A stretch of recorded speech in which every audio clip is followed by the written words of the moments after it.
कहते हैं हर जंगल में पेड़ ही नहीं, कहानियां भी उगती हैं, और कुछ कहानियां इतनी पुरानी होती हैं कि उनका सच खुद समय भी भूल जाता है। बहुत दूर 7 पहाड़ों और 3 झीलों के पार एक ऐसा राज्य था जहां न तो रात होती थी और न ही दिन। वहां का आकाश हमेशा सांझ की तरह सुनहरा रहता। लोग उसे अपरंपरा कहते थे, एक ऐसी भूमि जहां समय ठहर चुका था। उस राज्य की राजकुमारी का नाम था आर्या।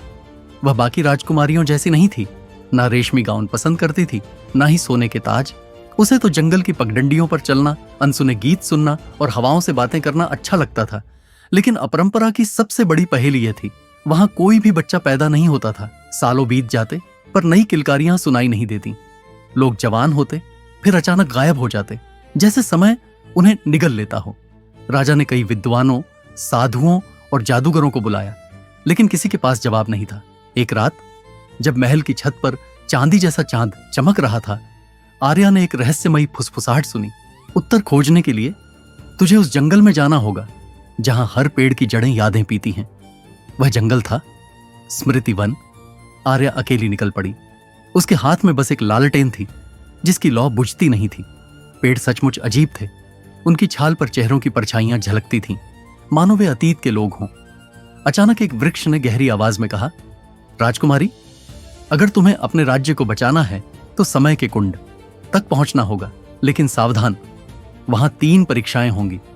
पहली परीक्षा थी भ्रम का दर्पण। आर्या के सामने एक विशाल शीशा आया। उसमें उसका चेहरा नहीं बल्कि एक क्रूर रानी दिखाई दी जो अपने ही लोगों को कैद कर रही थी। शीशे ने कहा, अगर तू डर जाएगी तो तू वैसी ही बन जाएगी जैसी लोग तुझसे डरते हैं। आर्या मुस्कुराई और बोली, मैं डर से नहीं, प्रेम से राज करूंगी। और दर्पण बिखर गया। दूसरी परीक्षा थी शून्य की नदी। यह नदी पानी की नहीं बल्कि अंधकार की थी। उसमें उतरते ही व्यक्ति खुद को भूल जाता। आर्या ने अपनी आंखें बंद की और बस अपनी मां की याद दोहराती रही, जिसने उसे बचपन में लोरी सुनाई थी। यादों ने उसे डूबने नहीं दिया। तीसरी परीक्षा थी अधूरी आत्मा। वहां उसे एक छोटा बच्चा मिला जो रो रहा था। बच्चा बोला, मेरा नाम कोई नहीं रखता क्योंकि मैं पैदा ही नहीं हो सका। आर्या ने उसे गले लगा लिया और कहा, तेरा नाम होगा आशा। और उसी पल बच्चा रोशनी बनकर आकाश में उड़ गया। जैसे ही परीक्षाएं पूरी हुई, उसके सामने एक झील खुली, समय का कुंड। पानी सुनहरा था लेकिन उसमें लहरें उल्टी चल रही थीं। एक आवाज गूंजी, आर्या, तेरे राज्य में बच्चे इसलिए पैदा नहीं होते क्योंकि लोग भविष्य से डरते हैं। वे समय को थामे रखना चाहते हैं। जब तक कोई डर को तोड़ेगा नहीं, समय आगे नहीं बढ़ेगा। आर्या ने लालटेन को कुंड में डाल दिया। लौ बूझी नहीं बल्कि पूरा पानी जगमगा उठा और उसी क्षण अपरंपरा में पहला बच्चा जन्मा। लोग हैरान रह गए। पीढ़ियों के बाद किलकारी सुनाई दी।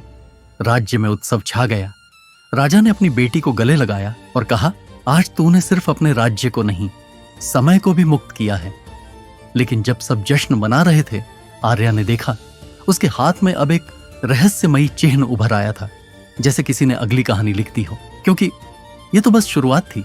अगला भाग जानने के लिए चैनल को सब्सक्राइब और वीडियो को लाइक करें।